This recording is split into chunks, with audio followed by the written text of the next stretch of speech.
बेटा तो अब यहाँ पे सोचने की एक बात ये है कि जो HIV वायरस है, लास्ट लेक्चर में हमने स्ट्रक्चर HIV वायरस का डिस्कस किया था। लास्ट टाइम जो हमने डिस्कस किया था स्ट्रक्चर ऑफ HIV वायरस, तो HIV वायरस में हमने देखा था कि जो स्पाइक्स थे, स्पाइक्स का जो ऊपर वाला हिस्सा था, बॉल लाइक स्ट्रक्चर जो हिस्सा था, उसको हम क्या कह रहे थे?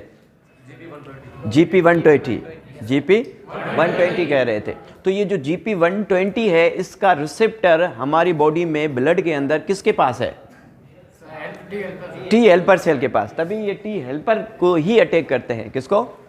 टी हेल्पर सेल को ही अटैक करते हैं। देखें यहाँ पे ये मैंने जो फिगर ड्रा की हुई है, ये जो वाइट आपको नज़र आ रही है, ये हमारा टी हेल्पर सेल है। ये क्या है?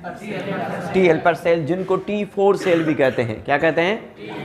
T4 हेल्पर सेल कहते हैं। हाँ, T4 सेल भी कहते हैं। ठीक है, ये WBC का एक किस्म है जिसको T4 सेल कह रहे हैं। अब देखिए T4 सेल के पास ये जो T4 सेल की ये सेल मेम्ब्रेन है और सेल मेम्ब्रेन के ऊपर रिसेप्टर हैं। इन रिसेप्टर को कहते हैं CD4 रिसेप्टर। क्या कहते हैं? CD4 receptor.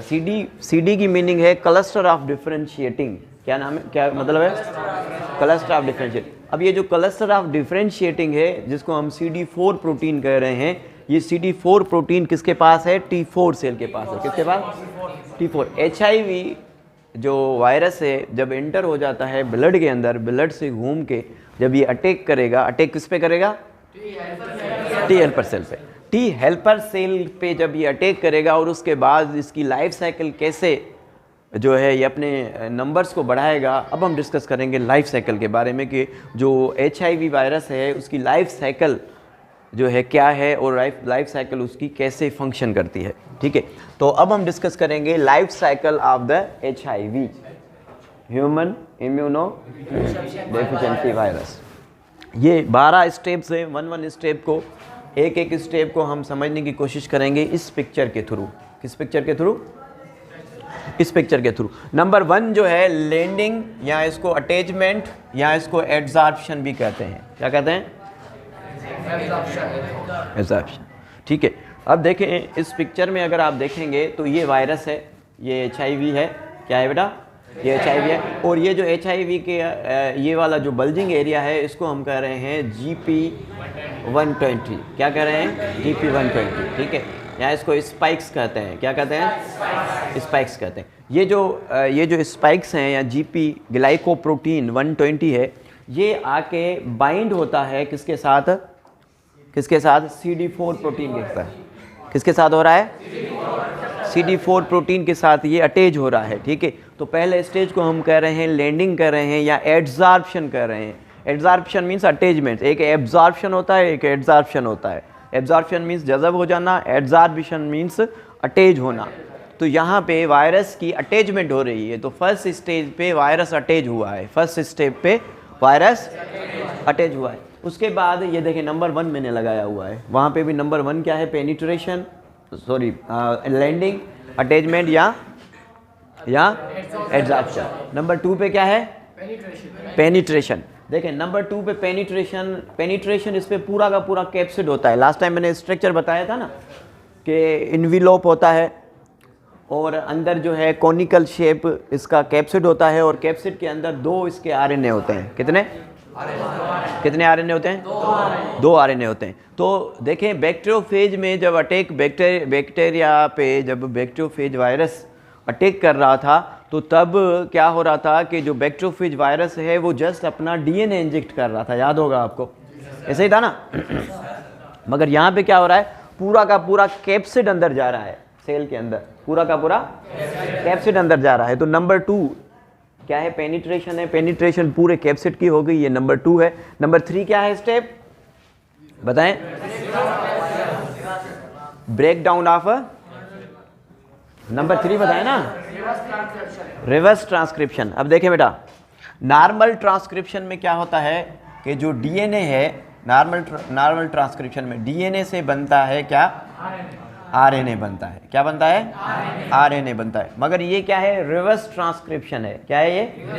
रिवर्स ट्रांसक्रिप्शन है। तो RNA से बनेगा DNA, आरएनए से क्या बनेगा? DNA. This is called reverse transcription. Reverse transcription के लिए एक खास एंजाइम चाहिए। और आपको याद होगा कि जब हम स्ट्रक्चर पढ़ रहे थे वायरस का, तो मैंने आपको बताया था कि वायरस HIV वायरस के अंदर 3 अक़साम के एंजाइम्स होते हैं। वो कौन से होते हैं? हाँ, एंटीग्रेज एंजाइम, आरएनएज एंजाइम और रिवर्स ट्रांसक्रिप्टेज एंजाइम। तो यहाँ पे रिवर्स ट्रांसक्रिप्टेज एंजाइम एक एंजाइम हमारा यूज हो गया, ठीक है। तो रिवर्स ट्रांसक्रिप्टेज एंजाइम एक हमारा एंजाइम यूज हो गया, तो इसका नाम क्या है?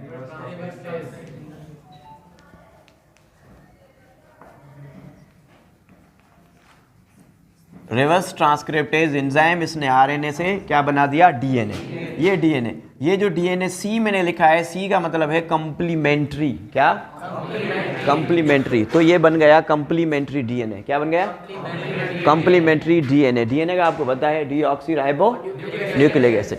बाकी ये जो आरएनए यहाँ पे रह गया, नंबर 4 स्टेप। नंबर 4 स्टेप क्या है? उधर पढ़े, नंबर 4 स्टेप पढ़े ना यहाँ पे। अब वायरल जीनोम का ब्रेकडाउन होना है, तो आप याद करें कितने एंजाइम थे वायरस के पास? 3 थे ना। एक यूज हो गया। हाँ, एक आरएनएज एंजाइम। क्या? यहाँ पे एंजाइम काम करेगा आरएनएज इसको डिसइंटीग्रेट कर देगा। ये जो वायरल जीनोम है ये टूट जाएगा। वायरल जीनोम यहाँ से टूट के खत्म हो जाएगा, डिसइंटीग्रेट हो जाएगा। तो नंबर 4 मैंने यहाँ पे क्या लिखा है? Break down of viral genome. Viral genome टूट गया, इसको तोड़ा किसने? किसने? आरएनए ने। 2 एंजाइम हमारे यूज हो गए, बाकी एक एंजाइम रह गया, है ना।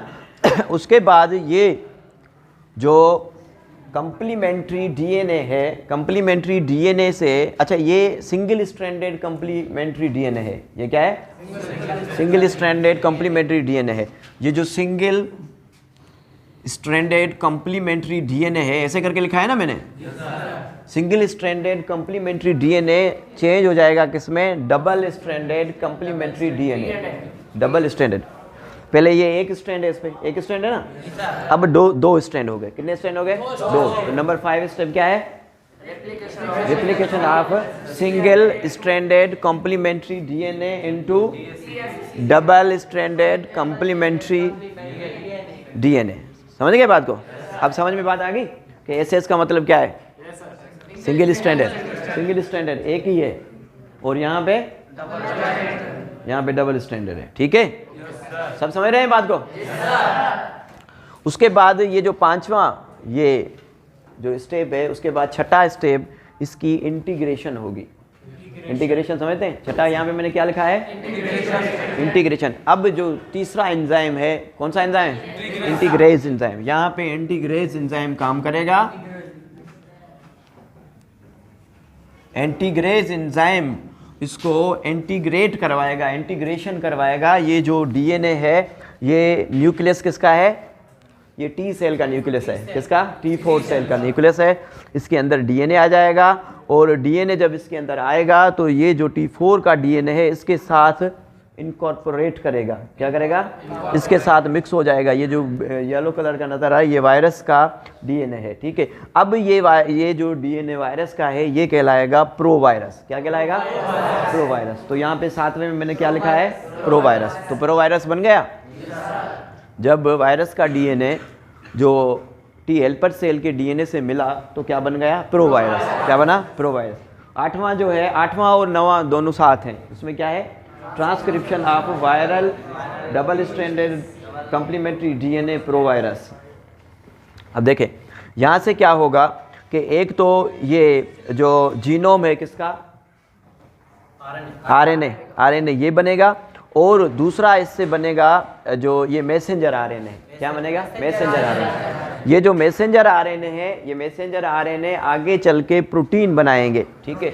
प्रोटीन बनाएंगे। अब देखें ये जो दोनों बना रहा है ना, ये वायरस का आरएनए बना रहा है। कौन बना रहा है? वायरस का आरएनए बना रहा है। ये जीनोम का आरएनए बन रहा है। दोबारा डीएनए से क्या बन रहा है?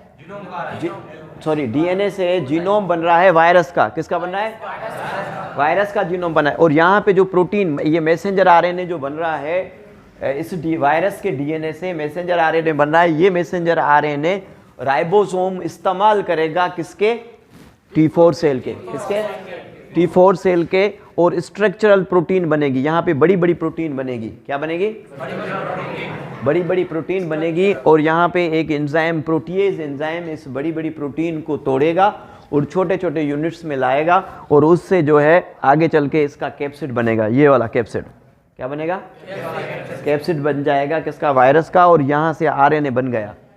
आरएनए बन गया किसका? किसका? वायरस का।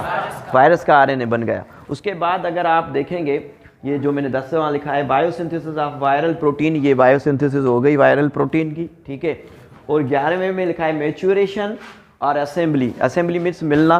तो ये वायरस का प्रोटीन मिला और यहाँ से आरएनए, आरएनए के बाहर जो है ये जो वायरस की प्रोटीन आ गई, कोट बन गया, ठीक है। अब लास्ट क्या है? लास्ट है रिलीज और बड ऑफ। रिलीज और बड ऑफ। यहाँ पे देखें, ये एक बड की तरह, ऐसे बड की शक्ल में ऐसे ये पूरा वायरस इस सेल से बाहर निकलेगा।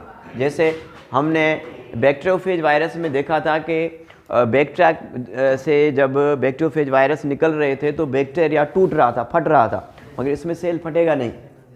इसमें सेल फटेगा नहीं। क्या होगा कि बड की तरह वायरस निकलेंगे। अब यहाँ पे एक और बात, यहाँ पे देखें, यहाँ पे इन्वेलप नहीं बना है। यहाँ पे इन्वेलप नहीं बना है। इन्वेलप बनेगा इस सेल मेम्ब्रेन से। ये सेल मेम्ब्रेन इसकी उठाएगा, कवर चढ़ाएगा। ये जो कोटिंग हो रही है ना ऊपर, ऊपर जो कोटिंग हो रही है, ये कोटिंग असल में किसकी है? T4 सेल की है। T4 सेल की, सेल मेम्ब्रेन की है। T4 सेल के सेल मेम्ब्रेन की। जैसे जैसे जितने इसमें से वायरस निकलते जाएंगे और इसका मटेरियल यूज़ करते जाएंगे तो ये T4 सेल मरेंगे नहीं, मगर ये रिड्यूस हो जाएंगे। क्या होंगे? ये रिड्यूस हो जाएंगे और इनका काम जो है वो डिसफंक्शन हो जाएगा। काम ये कम करेंगे क्योंकि ये रिड्यूस छोटे होते जाएंगे और ये फंक्शनल लेस हो जाएंगे। क्या हो जाएंगे? फंक्शनल। अब T4 सेल अगर फंक्शनल लेस हो गए तो मुझे बताओ हमारा इम्यून सिस्टम कैसे काम करेगा? करेगा? कैसे पहचानेगा कि कोई पैथोजिन या कोई फॉरेन चीज़ हमारी बॉडी में आ गई है? ठीक है। असल में एड्स कोई डिजीज़ नहीं काज करता, एड्स कोई भी डिजीज़ नहीं काज करता, मगर एड्स की वजह से और डिजीज़ होती हैं क्योंकि हमारे T4 सेल काम नहीं करता। ठीक है।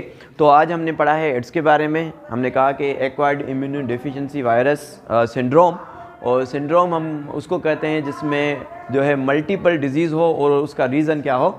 एक हो। उसके बाद हमने लाइफ साइकिल पे डिस्कस किया। कल एक और लेक्चर के साथ हम जो है डिस्कस करेंगे। Thank you so much.